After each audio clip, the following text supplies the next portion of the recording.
안녕하세요. 귀로 듣는 부자 인사이트 귀부인 TV입니다.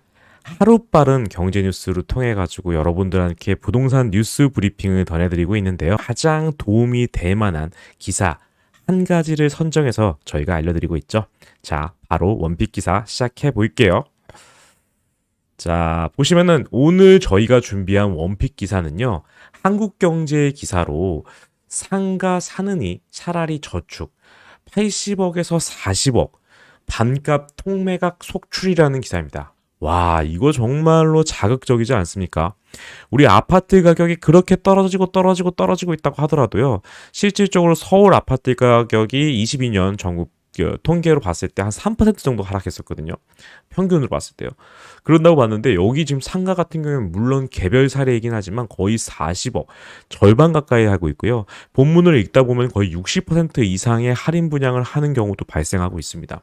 그만큼 지금 상가, 특히 몫이 좋지 않은 곳의 신축 상가들 같은 경우에는요. 정말로 재앙에 가까운 그런 현실이 발생을 해요. 자, 이런 것도 좀 하나하나 볼 텐데 기존에 존재하고 있었던 상가라기보다는요. 미분양 상가가 60% 할인. 그러니까 이 부분을 다시 한번 저희가 좀 해석을 해가지고 짚고 넘어갈게요. 아파트 상승으로 인해 가지고 부동산 경기가 전반적으로 다 상승했어요. 그러다 보니까 문재인 정부 때 이제 아파트와 관련된 규제들이 나오면서 아파트가 아닌 오피스텔, 상가, 지산, 그리고 생숙 이런 여러 가지 형태의 다른 투자 상품들이 같이 가격이 많이 올라갔었거든요. 사실 상가가 돈이 된다는 소식이 듣다 보니까 상가 공급이 점점 많아질 수밖에 없었어요. 근데 이 상가가 왜 좋아졌냐? 그러면 상가가 많이 공급됐다라고 하는 거는 상가 자체의 수요, 즉 상가에서 장사를 하려고 하는 사람들이 많아졌어야 된다라고 볼 수도 있는데 사실 반대로 역설적으로 또 코로나 기간이기 때문에 돈이 풀려가지고 상가를 사고 파는 사람들, 투자자들은 많은데 그 상가에 들어가서 사업을 해야 되는 임차인들 같은 경우에는 코로나로 정말 죽을 맛이었기 때문에 상가를 운영하는 데 있어서 너무 힘든 상황이었거든요. 그렇게 서로 엇박자가 나면서 어긋나 있는 상태로 상당 부분 돈놀이, 돈잔치로서 지속되었던 겁니다. 왜냐하면 법인을 활용할 경우에는요. 투자 시 대출금의 약 80%에서 90%까지도 대출이 나왔어요. 그래서 저금리 혜택을 크게 볼 수 있었던 코로나 시기에는요. 정말 상권이 침체되어 있는 상황에서도 투자 수요는 엄청 붙어났고요.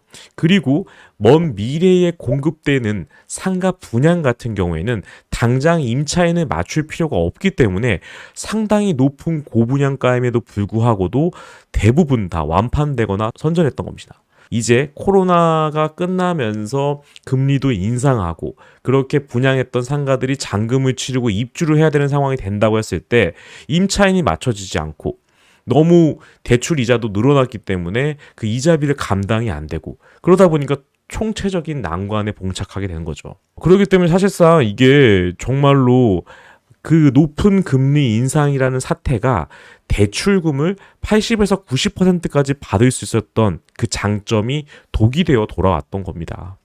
임대인의 부담은 커지는데 코로나 여파로 임차인의 여건이 좋지 않다 보니까 상대적 약자인 임차인을 보호하기 위한 상생 임대인이라든지 여러 가지 임차료를 깎아주는 거라든지 뭐 폐업했을 때는 임차료를 내지 않아도 된다든지 여러 가지 임차인을 보호하는 제도들은 많이 생겼지만 원래 너희들 돈 많잖아 라는 형태로 치부받았던 임대인들 같은 경우에는요 정말로 재산상의 불이익이 발생하는 경우가 너무 많았어요.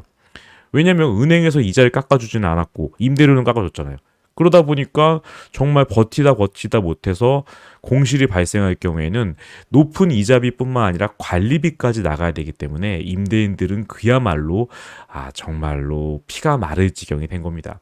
그러다 보니까 여기 이제 부연 설명을 좀 드렸어요. 상가가 왜 이렇게 어려워졌는지를 말씀을 드렸던 거고 그래서 상가 투자가 외면을 받기 시작합니다. 예, 미분양이 확대되고요. 할인 분양이 이어지는 악순환이 반복되고 있습니다. 구체적인 사례를 통해 봤을 때 지금 보시는 것처럼 한국 부동산원에서 통계를 했을 때 투자 수익률이 0.84%밖에 안 돼요. 이거는 통계를 작성했던 2012년 3분기 이후에 가장 낮은 수치라는 겁니다. 투자를 한다라는 거는 수익률을 기대하고 들어가야 되는 부분인데 지금은 그 어느 때보다도 투자 수익률이 낮아져 있는 상태라고 보시면 되고요. 지역상가 공실률도 10%를 웃돌고 있다고 합니다. 올해 또 상가 입주 물량은 지난 5년간 최저인 이제 3만 호 정도가 공급이 되는 걸로 나와 있고요.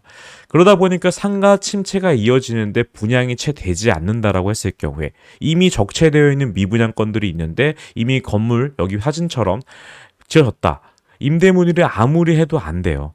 그러면 이거 계속적으로 유지비 비용도 나가는 데다가 이 마케팅 홍보 비용까지도 계속 들어가기 때문에 상당히 부담이 될 수 없기 때문에 울며 겨자 먹기 식으로 이 분양가를 통매각 싸게 하는 겁니다. 경기 화성, 김포 같은 경우에는 사실 신규 지을 수 있는 땅이 많았기 때문에 자 옳았구나 하고 상가들을 막 분양, 상가, 오피스텔, 아파트 다 많이 분양을 하다 보니까 그 분양을 했는데 잘 안 팔리게 될 경우에는 이 절반 가격, 물론 높은 분양가였던 부분도 있겠지만은 와 90억짜리가 40억에 매각이 되는 게 기본으로 자리 잡고 있다는 말은요 더욱더 저렴하게 구입할 수도 있다는 겁니다. 네, 충북 청주도요 50%인 40억에 팔렸고 이런 형태로 해가지고 좀 진행이 되는 게 있고 이뿐만 아니라 뭐 인테리어 비용 지용을 한다든지 아니면 렌트프리를 한다든지 이런 형태로 해가지고 점점 더 상가와 관련된 부분들이 이렇게 침체되고 있다라고 보시면 돼요.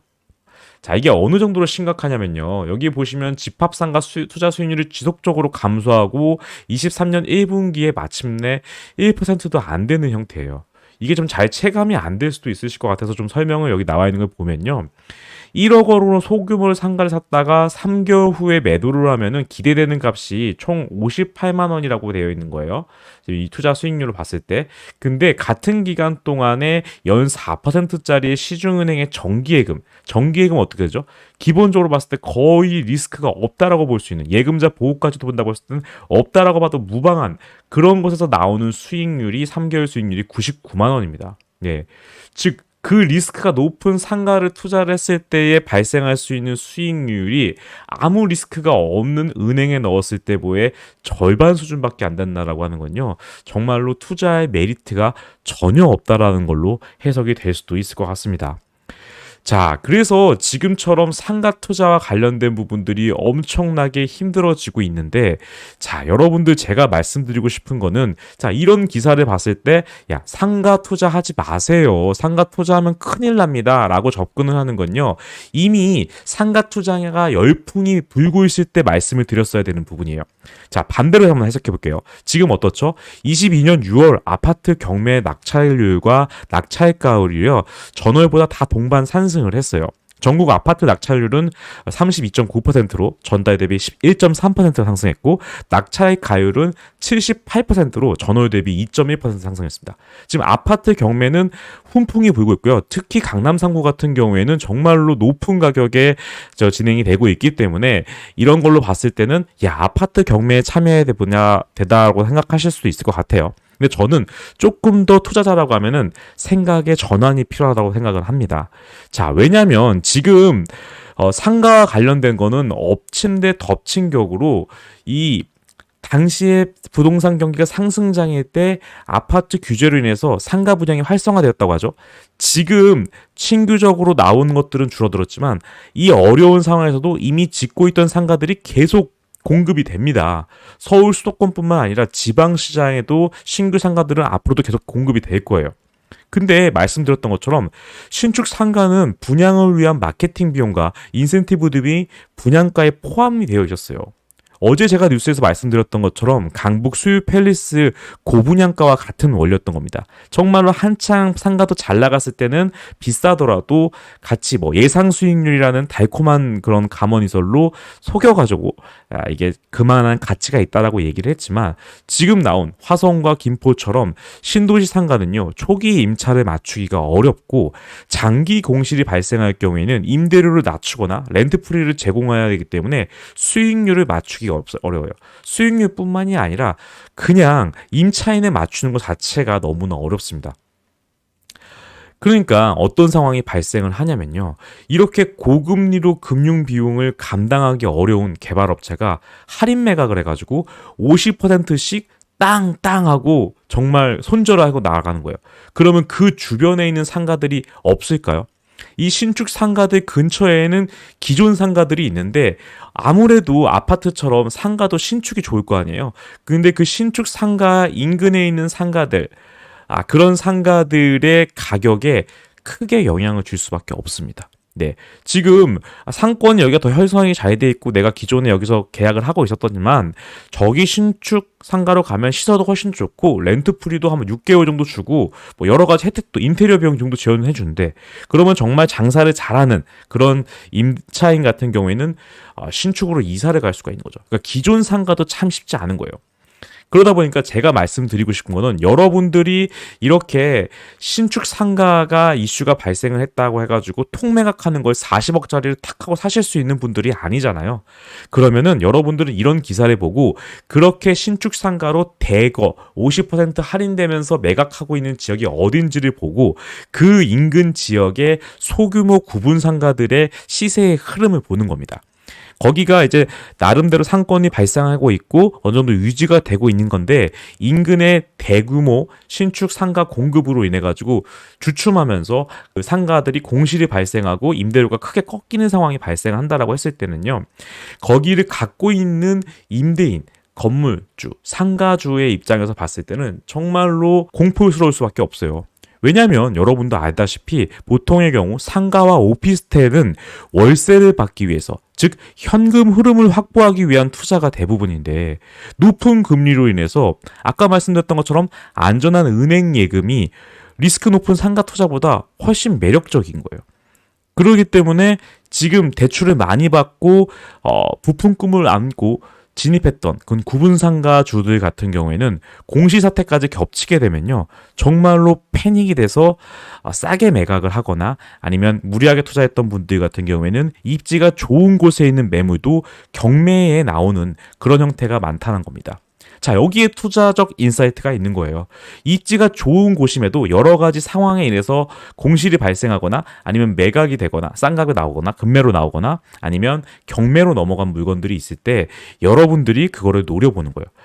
근데 내가 그걸 노려가지고 상가가 공실이 발생하면 어떡해요? 라고 생각하시는 분들이 발생할 겁니다.